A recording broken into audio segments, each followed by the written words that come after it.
یہ تو بتا دیا گیا کہ آخری عشرے میں ہوگی. پھر ایک مرحلہ ایسا آیا کہ ایک معین تاریخ بھی بتا دی گئی کہ فلاں تاریخ میں ہوگی.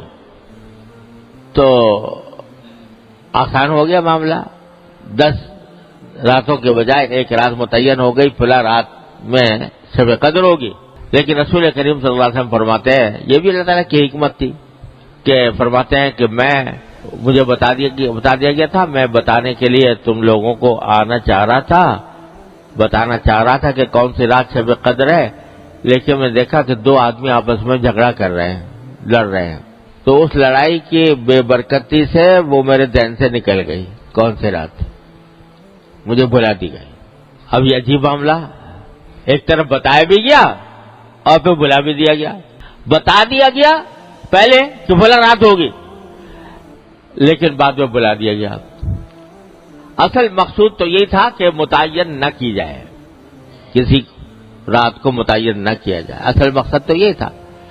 لیکن مسلمانوں پر یہ واضح کرنے کے لیے کہ مسلمانوں کا باہمی جھگڑا اتنی بری چیز ہے کہ اس کے نتیجے میں اللہ تعالیٰ نے شب قدر کی تعین بڑھا دی. اتنی خطرناک چیز ہے یہ مسلمانوں کے درمیان جھگڑا.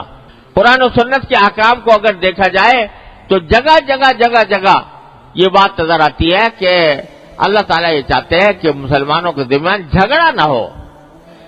جھگڑے کو ختم کرنے کے لیے، فساد کو ختم کرنے کے لیے، باہمی شقاق کو ختم کرنے کے لیے طرح طرح سے دیواریں باندھی ہے اللہ تعالیٰ نے کہ جھگڑا نہ کرو.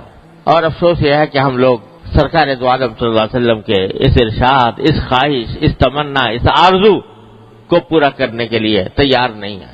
ذرا ذرا سی بات پر جھگڑے ہیں، ذرا ذرا سی بات کے اوپر تنازعات ہیں، ایک دوسرے کی عزت اتارنے، ایک دوسرے کو کی پگڑی اچھال دیں.